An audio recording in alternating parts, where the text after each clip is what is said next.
कस्तुरीज kitchen मध्ये पुन्हा एकदा सगळ्यांचं खूप खूप स्वागत आहे। एप्रिल मे महिना चालू झालेला आहे आणि खूप अशी गरमी चालू झालेली आहे आणि आपल्याला जास्तीत जास्त थंड खाण्याची पिण्याची चटक लागलेली असते। आणि एप्रिल मे महिना म्हटला तर त्यामध्ये आंबे, फणस, कोकम वगैरे अशा फळांचा हा सीझन आलेला आहे। तर आपण आज मस्त अशी आंबट गोड अशी कोकमाची कढी कोकणी पद्धतीने आज आपण बनवणार आहोत। चला तर मग आपल्या रेसिपीला आपण सुरुवात करूया। चला आपण आपल्या रेसिपीला सुरुवात करण्याआधी आपण आपलं साहित्य पाहून घेणार आहोत।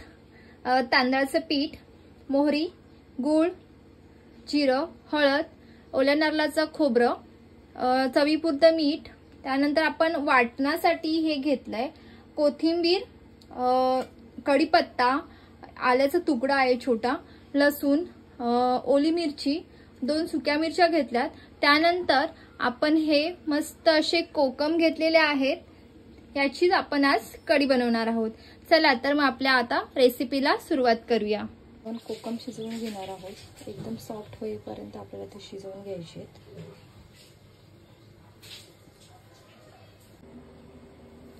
आपण आपल्या कढीसाठी वाटण करून घेणार आहोत। त्यासाठी मी ओलं खोबरं घेतले, त्यानंतर छोटा एक तुकडा आल्याचा घेतलाय, त्यानंतर अर्धी मिरची घेतली, त्यानंतर 2 पाकळ्या लसणीच्या आणि कांदा घेतला एक आणि जिरं, आणि आपण त्यामध्ये थोडी हळद घालणार आहोत।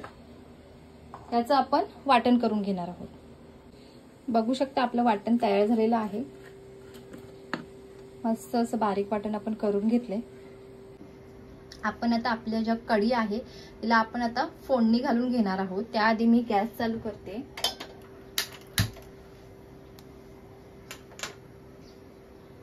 आपला टोप गरम झालेला आहे, त्यामध्ये मी तेल घालून घेते।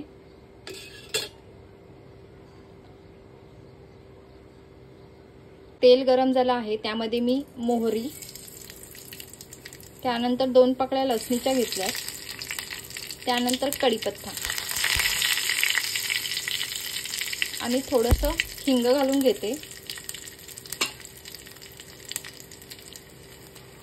आपली फोडणी छान अशी तडतडली पाहिजे, त्यानंतरच आपण आपली जे आपली कढी आहे ती फोडणीला घालणार आहोत। आपली जी कोकमाचं आपले हे पाणी आहे त्यामध्ये आपण जे आपण वाटण केले ते मी घालून घेते। छान असं मिक्स करायचं आहे ते।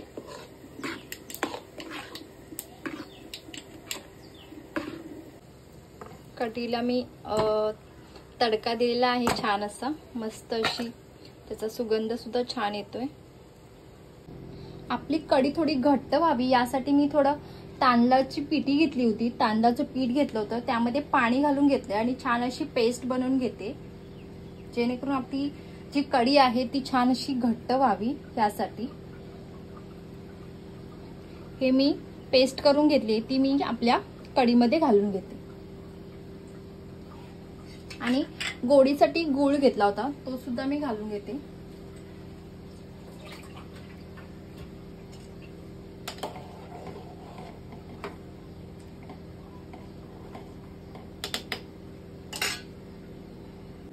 आपल्या कढीला छान असा कड आलेला आहे।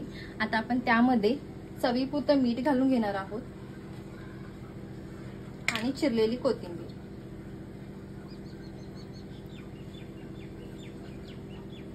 आपल्या ओल्या कोकमाची कढी तयार झालेली आहे। भरपूर अशी जीवनसत्वांनी भरलेली आणि पित्तनाशक अशी ही कढी नक्की ट्राय करा। रेसिपी आवडली असेल तर लाईक, शेअर आणि सबस्क्राईब करायला विसरू नका। धन्यवाद।